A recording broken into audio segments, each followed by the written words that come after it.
The brothel smelled like jasmine and desperation. I stood near the back wall, one hand resting protectively on the curve of my belly, watching the main floor through a gap in the crimson curtains. The soft lantern light made everything look warmer than it was, shadows masking the truth of where I'd ended up, who I'd become. 8 months ago, I'd been a queen. Now I was just another girl with a false name and a dangerous secret. My reflection caught in the gilded mirror across the room. Dark hair falling loose around my shoulders. Exhausted eyes that had learned to look through men instead of at them. At 24, I looked both hardened and fragile. Older in my wariness, younger in the way I still flinched when doors opened too quickly. The madam called out a name that wasn't mine, and I answered anyway. Lila. Not Callie. Never Callie. Not here. I adjusted the flowing dress that hid my pregnancy, 8 months along, the child sitting heavy and low. My oversized shawl draped strategically over my shoulders, covering the left side of my neck where Randy's mating mark should have shone silver against my skin, where it was instead buried under concealer, powder, and foundation reapplied 3 times daily. The divorce had been finalized 8 months and 1 week ago. I had counted every day since, the way you count days after losing something irreplaceable because I had lost something. The fragile, foolish hope that an alpha king might actually love the queen he'd been forced to marry. I moved through the room carefully, one hand never leaving my stomach, protective and instinctive. The human clients never noticed. The way I moved just slightly too gracefully. The way my eyes caught light like an animal's. The way I radiated just enough wrongness to make them uncomfortable without understanding why. That's when I felt it. That ancient, electric pull that happens when your mate is near. The sensation crawled down my spine like lightning given form, and my wolf, silent for months, buried deep under layers of human pretense, surged toward the surface. Through the entrance, past the velvet rope and the bored security guard, he stood. Randy B. Eads. Even in the low light, even across the crowded room full of smoke and bodies and terrible decisions, I would have recognized him anywhere. 6'4" of raw, controlled dominance. Dark hair, sharp jaw, shoulders that carried the weight of an entire territory. Dressed in black tactical gear that meant he was hunting, tracking rogues near Windwinder's borders. He was the alpha king of Windwinder. I had been his queen for 3 years. Had been. His wolf was too close to the surface. I could see it in the gold bleeding into his dark eyes, in the way every other wolf in the room instinctively stepped back, creating space around him without realizing why. Our eyes met across the room, and everything stopped. His stride faltered. Actually faltered. Randy B. Eads, who moved through the world with the certainty of someone who commanded armies, who never hesitated, who never showed weakness, froze. His gaze dropped from my face, down to where my hand rested on my belly, then snapped back up to my neck, searching. My free hand flew to cover the spot where his mark should have been visible, but it was too late. Too late to hide. Too late to run. The bond dormant for 8 months, a connection I believed was severed the moment I signed those papers, ignited. It roared back to life between us like a flame given oxygen, and I gasped at the force of it. Hot and fierce and undeniable. Inside me, the baby kicked hard, violent, reacting to his father's presence, to the alpha power flooding the room. Randy's expression shattered. Shock bled across his features, raw, unfiltered, devastating. His lips parted around words that wouldn't come. His hand lifted slightly, instinctively, as if to reach for me across the impossible distance of 20 feet and 8 months of silence. Someone bumped into me from behind. I stumbled forward and my shawl slipped. Just for a second. Just enough. The mating mark, faded but still visible beneath the makeup, caught the light. His wolf snarled. I didn't hear it. I felt it. Through the bond. Through the air itself. Through every nerve ending in my body that remembered what it meant to be claimed by him. Randy took 1 step forward, then stopped, fists clenched at his sides, every muscle in his body locked in a battle between control and instinct. I couldn't breathe. The brothel felt too small, too hot, the walls pressing in. 8 months of careful construction, of learning to be no one, of surviving on the edges where wolves didn't look, of protecting the child I carried in absolute secrecy. All of it crumbled in the space of a heartbeat. His second-in-command appeared at his shoulder, speaking urgently, probably about the rogue trail they were tracking. Randy didn't respond, didn't even look at him. His eyes stayed locked on mine, on my belly, on the mark I'd tried to erase. Another wolf in his guard noticed where their king was staring. Then another. Recognition rippled through the room like a stone dropped in still water. The former queen. Pregnant. Here.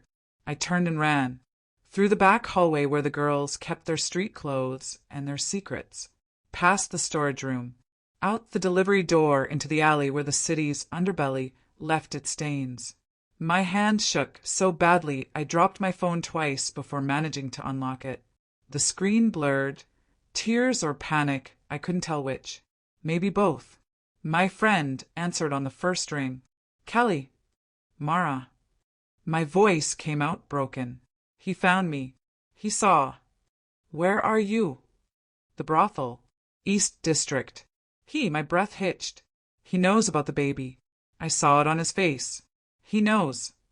Behind me, I heard the brothel's back door slam open. Heavy footsteps. Deliberate. Stalking.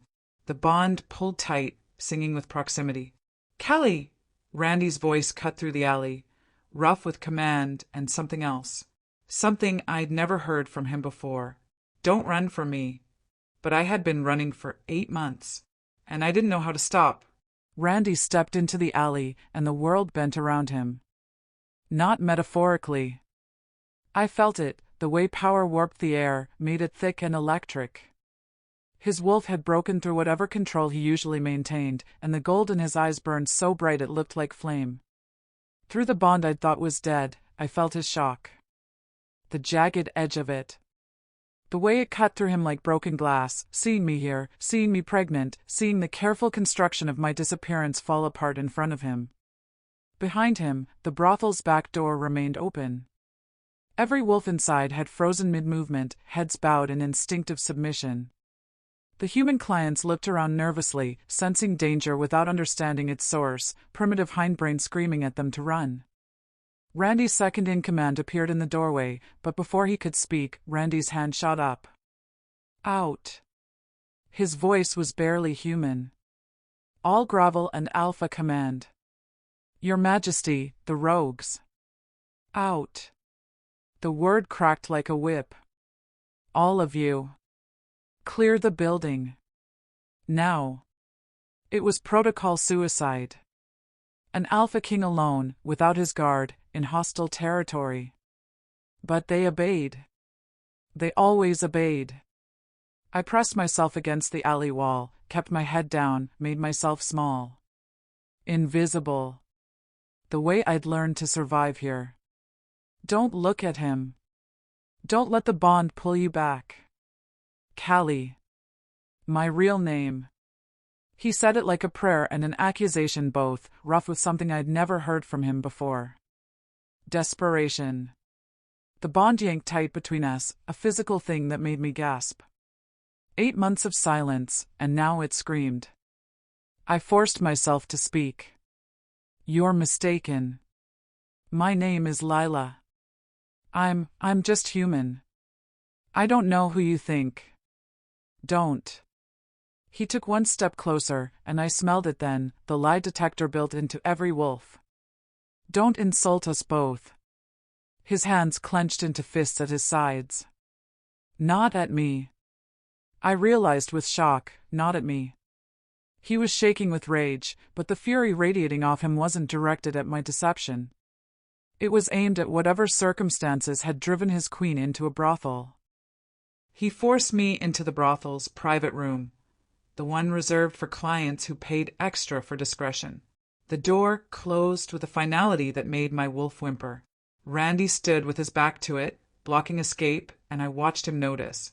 Really notice the way my hand never left my belly, the way I angled my body protectively, instinctively, the way every pregnant wolf does when threatened. The way my scent had changed, still mine, but layered now with something sweeter, milk and life in his. His nostrils flared. His wolf surged forward, reading the truth written in my biology. How far along? His voice had gone dangerously quiet. 8 months. The math wasn't difficult. His eyes widened, then closed. When they opened again, the gold had swallowed everything else. Our last night. Not a question, a realization that cut. Before you signed the papers. Yes. His wolf recognized the air before his human mind fully processed it.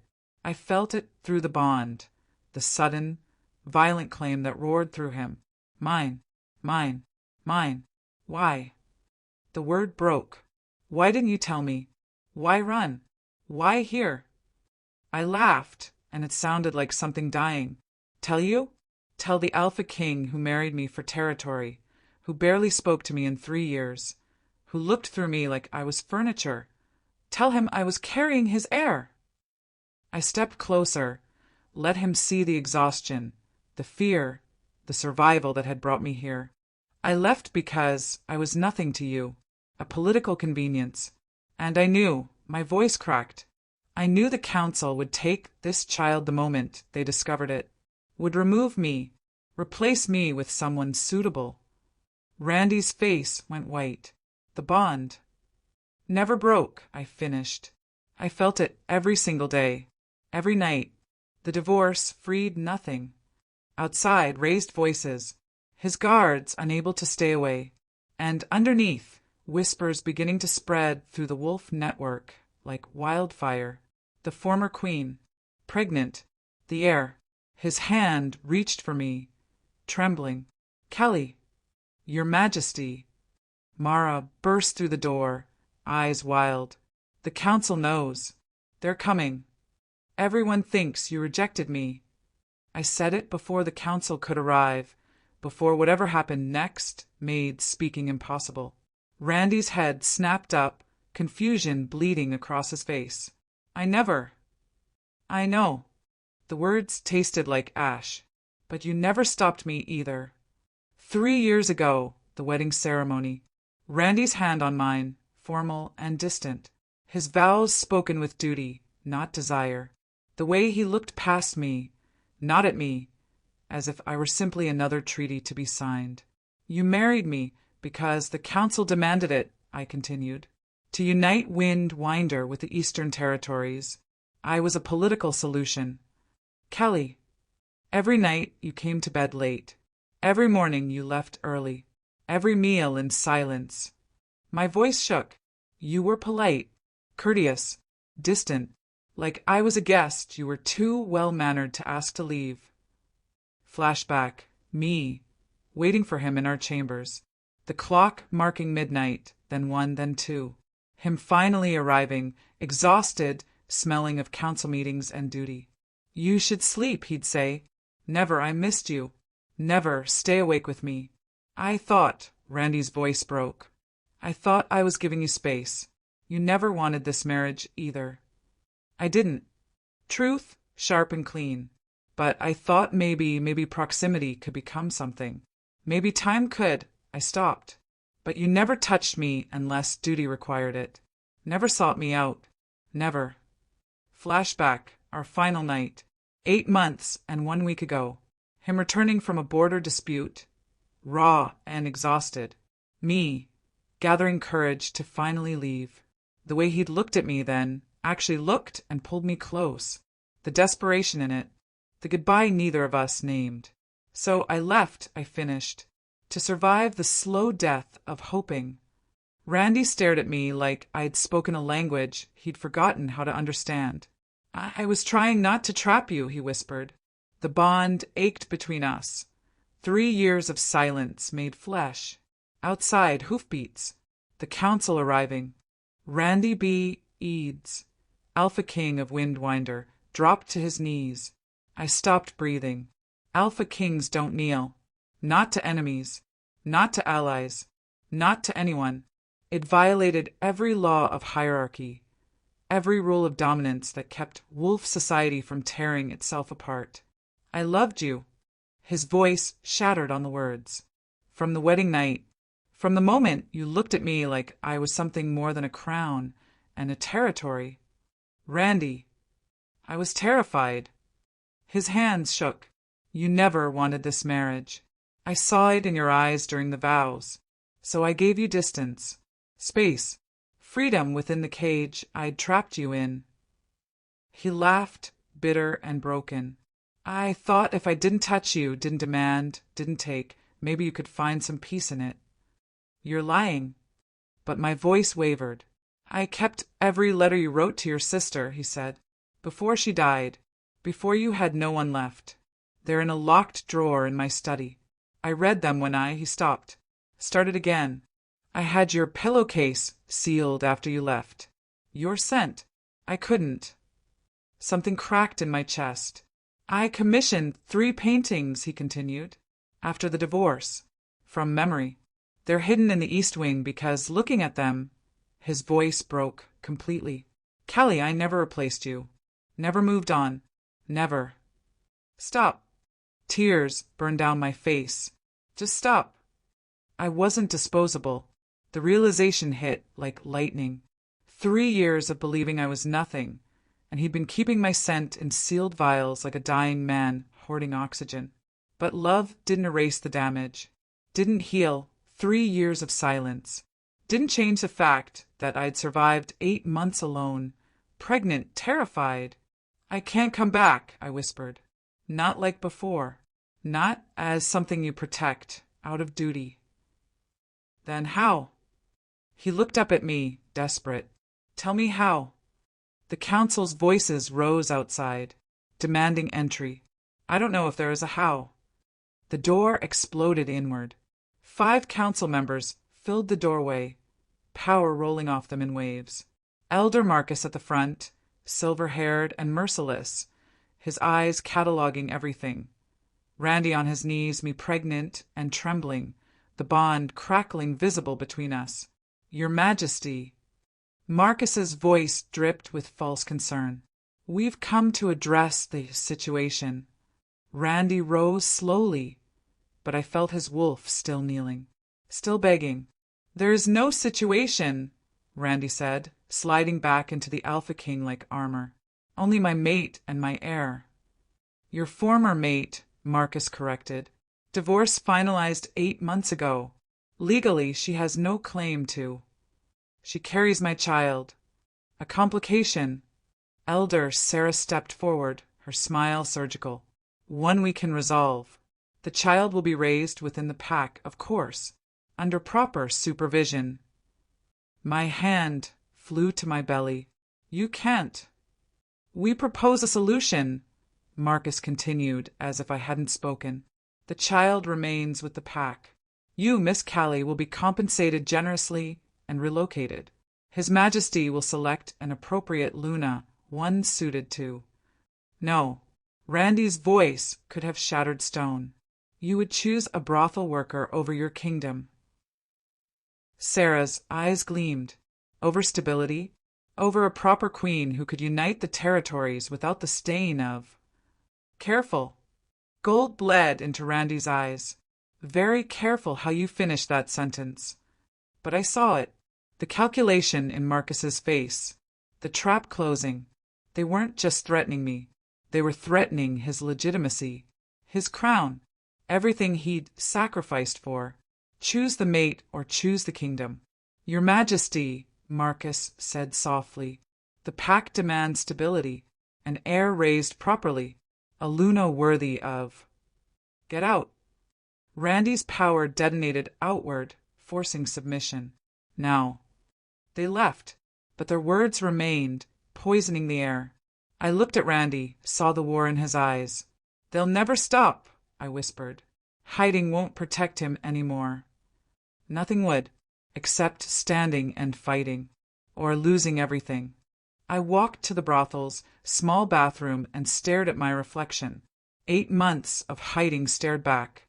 8 months of Lila, of invisibility, of survival through erasure. I picked up the makeup remover. "Kelly, what are you?" Randy appeared in the doorway. "Watch," I said. I wiped the concealer from my neck in long, deliberate strokes. The mating mark emerged, faded silver against my skin, but unmistakable. His claim. My proof. I pulled my hair back, straightened my spine despite the weight of pregnancy, met my own eyes in the mirror, and saw someone I'd forgotten existed. Not a queen. Not anymore. Something more dangerous. "Take me to them," I said. "To the council. To Windwinder. To everyone who thinks they can take my child."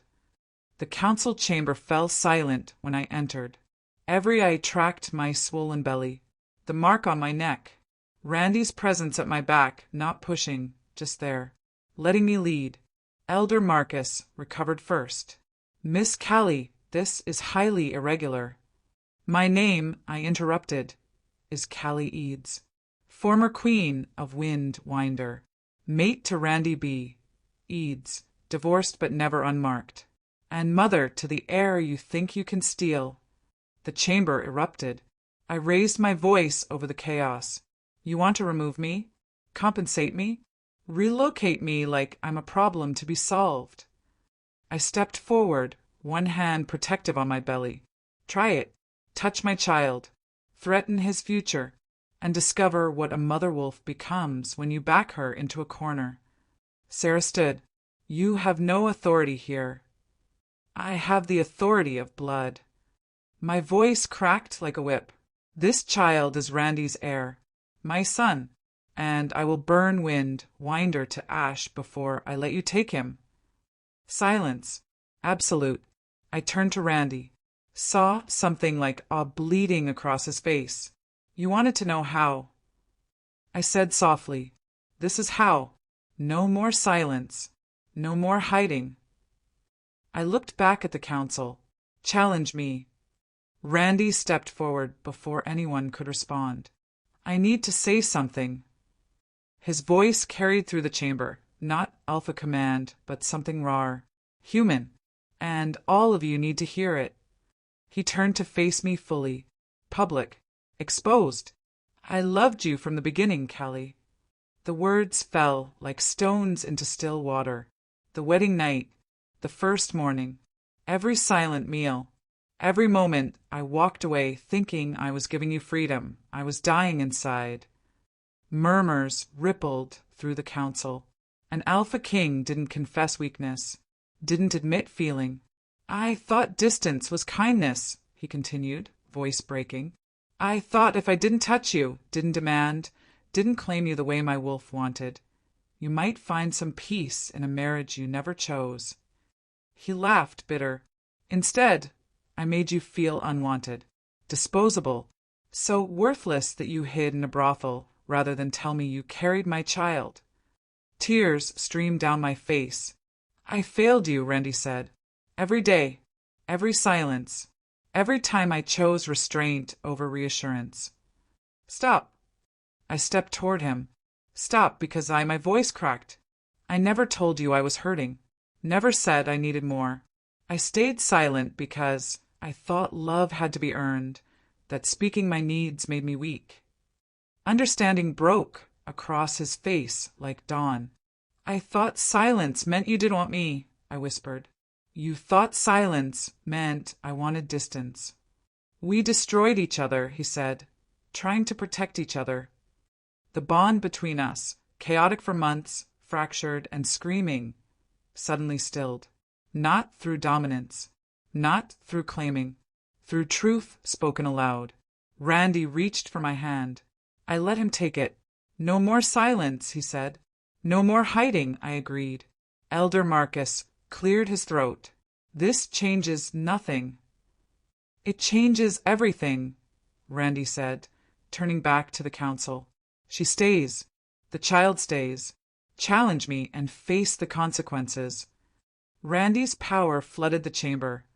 Pure alpha dominance that forced every wolf to their knees. Even the elders struggled against it, submission written into their DNA. "Let me be absolutely clear." His voice could have carved stone.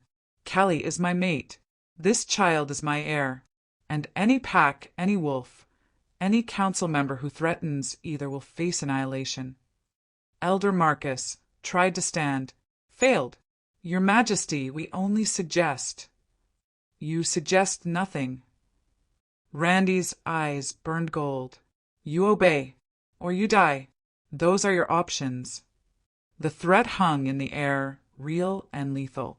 But before anyone could respond, I stepped forward, placed my hand on Randy's arm, felt his power bank slightly at my touch. No, I said quietly. Randy turned to me, confused. The council watched, calculating. I won't be remarried to fix this, I continued. Won't return as your silent queen, hidden in the castle while you rule.